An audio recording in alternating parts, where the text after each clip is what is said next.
jina la Yesu. Hakuna kitakachofichwa chini kwa jina la Yesu.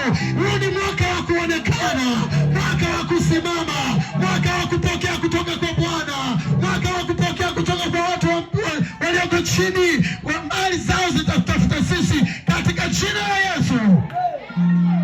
Ukiangalia alipokuwa amekata tamaa, alipokuwa anakatishwa tamaa, alipokuwa anaambiwa hawezi, alipokuwa Bartimayo anaambiwa hawezi kupiga hatua, Bartimayo alipokuwa anakatishwa tamaa, Biblia inasema akasikia habari ya kwamba yupo Yesu Mnazareti anapita.